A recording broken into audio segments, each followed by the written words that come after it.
La sépulture de Johnny Hallyday est menacée.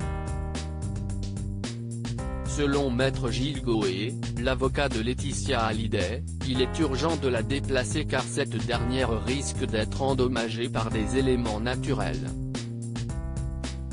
CST en effet dans un communiqué relayé par Le Point qu'il a dressé un bilan négatif de la situation.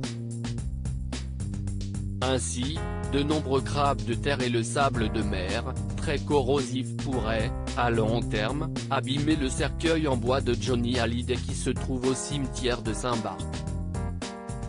En raison de cette possible détérioration, Maître Gilles Goé a donc demandé l'autorisation de déplacer le cercueil de Johnny Hallyday dans le caveau familial, non loin de sa sépulture actuelle. Selon lui, c'était également le souhait du défunt rocker. Johnny avait demandé à reposer au cimetière marin de Lorient à Saint-Barthélemy, dans un caveau à construire, a-t-il indiqué.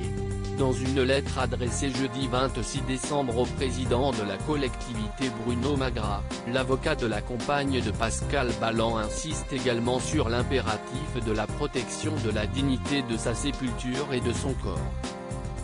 Une urgence absolue à noter que CST depuis son inhumation, le 11 décembre 2017, que Johnny Hallyday repose dans son cercueil en bois sur l'île de Saint-Barthélemy. Un ensevelissement provisoire dans l'attente de son déplacement. Toujours selon Maître Gilles Goé, la situation est urgente.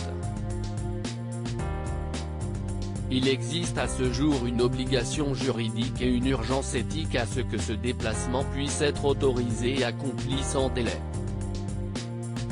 A-t-il conclu, qualifiant la situation d'urgence absolue. L'Orasmet pas consulté pour le moment, l'exhumation et le déplacement du cercueil de Johnny Hallyday sont en attente.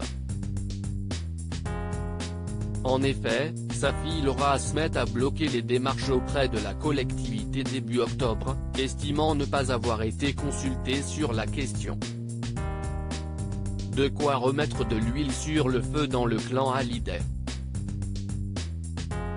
2 ans après l'inhumation provisoire de Johnny, l'opposition individuelle de Madame Laura Asmet ne peut bloquer ce que le droit et la dignité imposent, a conclu le Conseil.